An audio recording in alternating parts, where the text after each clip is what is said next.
I'm sorry, I got nothing.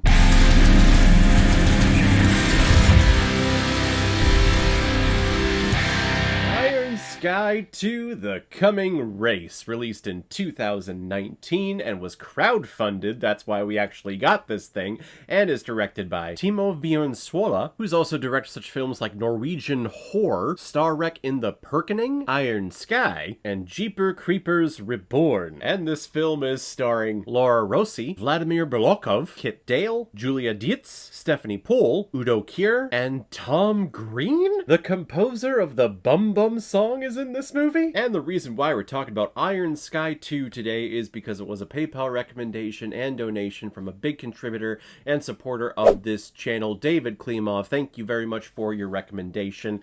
I'm fairly certain that you went back into the archives of my review and saw my review of the first Iron Sky film. This was back in the early days, like just getting this channel started.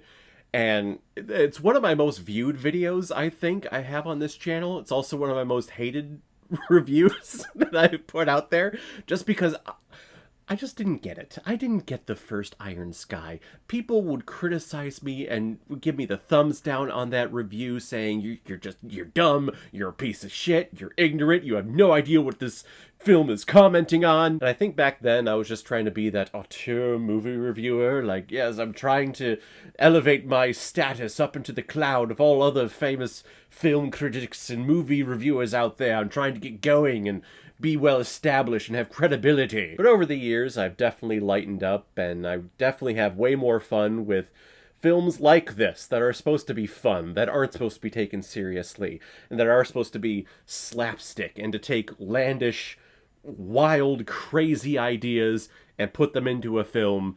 So, you know what? In my experience, this one is definitely better than that first one. However, that first one, though, God, I still can't go back and watch it. So thank you very much, David, for the recommendation. If anyone else out there also wants to be like David and help support me and contribute to this channel, you can select the QR code that is in the bottom left corner of your screen right now. Send over your donation of $5 or more with your movie recommendation, and if I have access to it, I will watch it, review it, and give you a little shout out, just like what I did with David here. Almost 30 years after the famous battle between Earth and Moon Nazis, the Earth's surface is deemed unlivable, and the only surviving humans have made a home for themselves in the old Nazi moon base. However, resources and power are scarce, and they are desperate for a miracle to help them out. Well, one day, a random thrown-together ship from Russia comes crashing down onto the moon base, and they decide to take the ship back to Earth to somehow make it to the planet's core, because they learn that there are a bunch of shape-shifting lizard people living there that have the power to help save the moon base. And I honestly don't recall. This is how awful of a movie reviewer I am. I should have gone back and watched the original film. That way I could have had some type of context as to exactly what's happening here and where people have left off and who is who. But apparently all of the famous world leaders are shapeshifters, and they are living in the core of the Earth, in the center of the Earth, and they are led by a shape-shifting lizard Adolf Hitler person who rides a Tyrannosaurus Rex. Oh, God.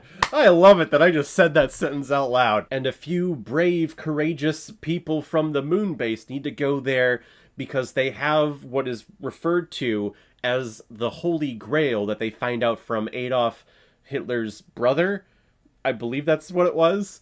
Who's on the moon base. So Adolf Hitler's brother tells a couple of the cool people that, hey, go to the center of the Earth because they have this energy source, and if you bring it back here, it'll help the moon base. Really, Adolf Hitler's brother wants it for himself to take over what's the world? I don't know. But they have to go to the center of the Earth to get the Holy Grail. Cool. And they're accompanied by Tom Green, who is an evangelist of some kind, like a cult leader, and they worship basically Apple products, like any form of technology and any small amount of Wi-Fi that they can get with their cellular devices. That's what they worship, and that's what they try to control everyone with. That's their religion. So when they make it to the center of the Earth, to the main compound of all these lizard shapeshifter people, they think they see Steve Jobs, but but it turns out to be, you know, the reptilian shapeshifter version of Steve Jobs. But he's still trying to make a deal. Like, I'm still shocked that Tom Green is in this movie. That's really what I was focusing on the entire time watching this thing. Like, what the fuck is Tom Green doing here? That guy lost his popularity, like, in 2001. He had, like, a 3-year stint where he was, like, the most popular thing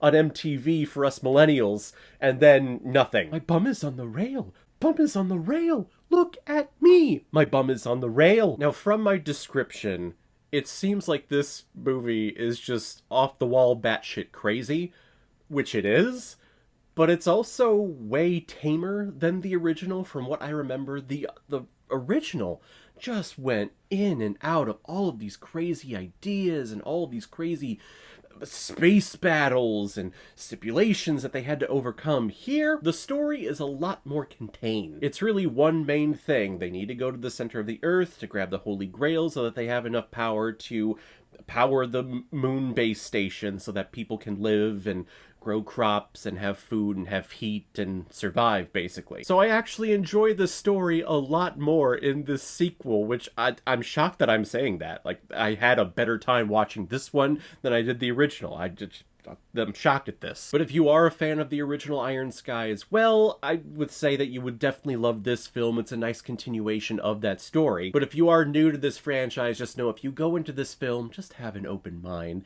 Just kind of sit back and, you know, that willing suspension of disbelief that you need for any form of narrative or performance art, just kind of check that at the door and don't think about anything. Just go along with the shit. I'm gonna give Iron Sky: The Coming Race 2.5 out of 5 Blu-rays. I found that if you have a goal, that you might not reach it. But if you don't have one, then you are never disappointed. And I gotta tell you, it feels phenomenal. So guys, if you've seen Iron Sky: The Coming Race, what did you think about it? Or if you've never seen it before and you stumbled across because of this video, then comment below and let me know what you thought about it. And as always, if you like what you see here, if you like my take on movies, then hit the subscribe button and make sure you hit that bell. See you the next time I release my next movie review. So guys, I will see you next time on the channel, but in the meantime, be well, be good to each other, and go watch a movie.